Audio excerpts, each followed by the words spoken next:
ਇਹ ਜਨਾਬ ਮਕਈ ਚੈੱਕ ਕਰੋ, ਜੰਮੀ ਵੀ ਖੜੀ ਹੈ, ਬੜੀ ਬਿਹਤਰੀਨ ਜਰਮੀਨੇਸ਼ਨ ਹੈ ਇਹਦਾ। ਤੇ ਇਹ ਜਨਾਬ ਅੱਜ ਹੈ 5 ਜਨਵਰੀ 2026। ਮਕਈ ਤੁਸੀਂ ਚੈੱਕ ਕਰੋ, ਮਾਸ਼ਾਅੱਲਾ ਕਿਸਾਨ ਨੇ ਆਲੂ ਪੱਟ ਤੇ ਉੱਤੇ ਜਨਾਬ ਮਕਈ ਲਾ ਦਿੱਤੀ ਹੈ। ਅਗਰ ਤੁਹਾਨੂੰ ਜਨਾਬ ਓਵਰਆਲ ਗੱਲ ਕਰੀਏ ਤੇ ਇਹ ਜਨਾਬ ਤਕਰੀਬਨ ਕੋਈ 10-12 ਕਿੱਲੇ ਮਕਈ ਲੱਗੀ ਖੜੀ ਹੈ ਇਸ ਜਗ੍ਹਾ ਤੇ। ਹਾਂਜੀ ਆਸਫ ਭਾਈ ਇੰਨੀ ਮਕਈ ਹੈ? 10-12 ਕਿੱਲੇ ਵੀ ਹੈ।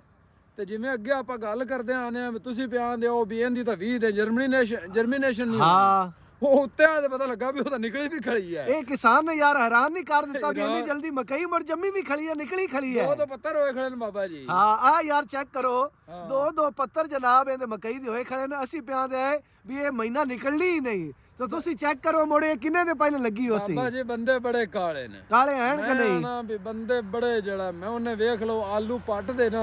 हां जी। आ तो दाइयां वाली तो वो आलूआं वाली। हां जी। आलू पट दे तो उन्हें मकई भी ठोक देती है। हां एक और हैरानी वाली गल है जेने ने आलू बेचे होने ओ भी महंगे बेचे होने। महंगे बेचे होने। उतो जेडी मकई आवनी है ओ भी महंगी इन्हें बेचनी है। हां जी क्योंकि ओ ए टाइम ते आवनी है गेतरी आवनी। हां जी। ये एवरेज भी चंगी दे। एवरेज भी चंगी आसी, रेट भी चंगा आसी। रेट भी चंगा। अगर जनाब नवे किसान या जिमीदार इस महंगाई के दौर च कमाई करना चाहते हैं तो इवें ही कर सकते हैं। कापी करना चाहिए। कापी करना चाहिए।